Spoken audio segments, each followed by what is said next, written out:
What's going on, guys? Alpha the Wizard back at it with another video. Today we are continuing the meta history of Yu-Gi-Oh! And this time we are in TeleDAD format from September of 2008 all the way to March of 2009. Now Gladiator Beast was tier 1, however TeleDAD was tier 0.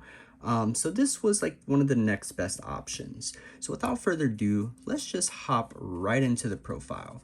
So the way the meta changed from Glad format to TeleDAD is they went from playing 2 Laquari to having to kind of play 3 as more of like a stun option as well, like with their deck. This deck used to just be more focused on just controlling the game. Now it's more like it plays like oppression and it wants to get bigger bodies. And then there was the new addition, Gladiator Beast Retiari.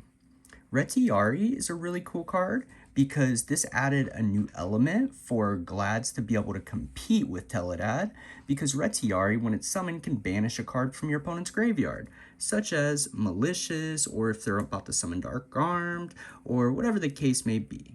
But then, we only play one copy of Gladiator Beast Hoplomys, mainly because this card was good in Dark Arm Return format. However, now it is kind of one of the weaker links. And yes, I would rather have a Laquari over a Hippo in most cases. However, this isn't a terrible card to open up with.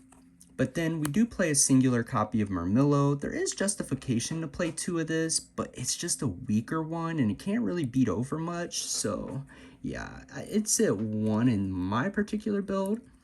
But then we do play 2 Gladiator Beasts Bestiari.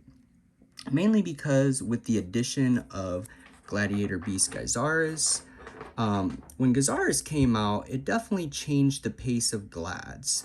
However, now that TeleDAD is a deck, it almost just didn't really matter. Now, this is a good contender that could possibly make top cut. There was maybe like 2 or 3 that would make it in TeleDAD format. However, it never really won, like the events. And then we do play 2 singular copies of Gladiator Beast Darius. Darius is a little bit better now for utility to recycle the Glads or bring back a little quarry since we're playing 3.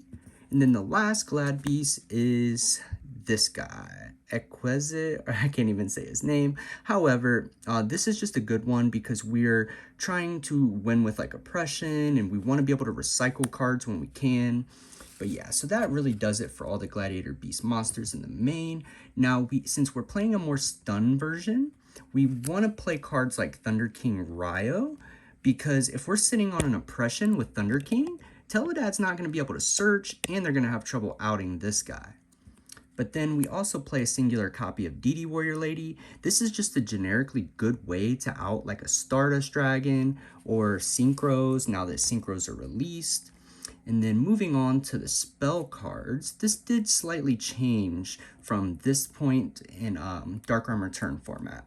But we do play 3 Gladiator Proving Ground. Since we're not playing as many Gladiator Beast monsters, we want to have Rhodas to be able to get us to our Glads.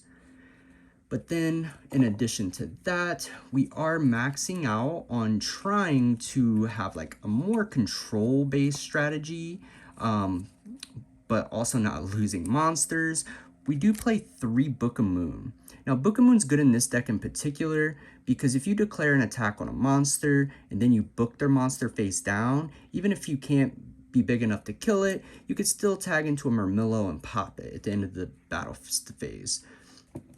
But in addition to this, Shrink also started seeing a lot of play in Glads, because if they attack your Gladiator Beast with Stardust Dragon, you could just in the damage step flip Shrink and they're kind of down. Let's be honest. But yeah, so there's those. And then we just have some good staples. We have Brain Control, Heavy Storm. There's justification to maybe just side the Heavy Storm since we main cards like Oppression, but it was still just really good to get rid of like Solemn Judgments and stuff like that. And maybe your own Oppression if you had some Glad combos.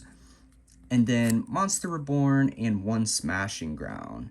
Now, they still played Smashing Ground because if we're playing cards like Oppression, we want to just be able to have like removal cards that can just out just a card, like maybe, you know, a breaker or a snipe hunter or whatever, because we might just have like a Murmillo in hand, and then we could summon the Murmillo and just get in for damage. But yeah, so there's those. And then onto the trap cards, which is the heart and soul of this particular version. We are opting to max out on Royal Oppression. Now, Oppression is really, really good in this deck, because if you're sitting on a 2100 Laquari and your opponent cannot special summon, what are they going to do? They're just going to be setting monsters if they're playing TeleDAD. And then also, we play 3-Dimensional Prison. This card was new in TeleDAD format, and for good reason, because they needed a good counter to Synchros. Synchros are new in the game at this point in Yu-Gi-Oh! And Dimension Prison is a really good way to out the Synchros. But in addition to this, I opt to play 2 copies of War Chariot. Now, War Chariot's pretty decent. It negates monster effects when you control a Glad Beast monster. The only condition is you have to control a Glad, which can be the problem sometimes. However, there's no cost or anything, so War Chariot can sometimes just end the game. And then we have 2 Compulsory Evacuation Device. It's another good generic out for Synchros. And then we also play 2 copies of Bottomless Trap Hole. Bottomless is pretty decent in this area. It can out cards like, you know, like bigger Synchros, not necessarily a Stardust Dragon, because they can just kind of negate what the Stardust, but it can negate or banish like a Goyo Guardian or something along those lines as well. And then we do have a single copy of Mirror Force. Now, this is kind of a more trap-oriented deck, so having cards like Deep Prison and Mirror Force just allows a lot of battle protection as well as compulse. So with there being a majority of traps through oppression, it's going to be very hard for them to deal with your Glad Beasts. And then last but not least, we have Torrential Tribute. Now, for obvious reasons, these cards were just staple one-ofs for like the past years at this point. So there's almost like no reason not to play them, because they're just generically better than cards like Bottomless or Dimension Prison. However, with the incorporation of Stardust Dragon, these cards do just get a little bit weaker. And then moving on to the extra deck. Now, the extra deck isn't really crazy in Gladiator Beast. There was the incorporation of Gladiator Beast Gyzaris. Now, Gyzaris is really good because having a Bestiari, you can just tag out Bestiari and any other Glad to summon this guy, and it just pops 2 cards on the field, which, if you know Yu-Gi-Oh!, popping cards is kind of important. But then, in addition to Gyzaris, we do play Heraclenos. Now, I will say the profile, I kind of have multiple Gladiator versions, so I don't have enough Heraclenos for all of them, but you should be maxing out on Heraclenos. And if you are incorporating brain control and or mind control, or whatever the case may be in your particular Glad deck, that means sometimes you might be able to take a tuner, so you should still play at least one of Synchros, possibly, since you don't really need the extra deck for anything else anyway. So there is justification. You could play like an Android, or you could play Stardust. This is the alt art that wasn't out back then, but yeah, Stardust Dragon is important. You could also play like Goyo Guardian, Hot Red Dragon Archfiend. But yeah, so basically, this is the gist of what Glads was looking like in TeleDAD format.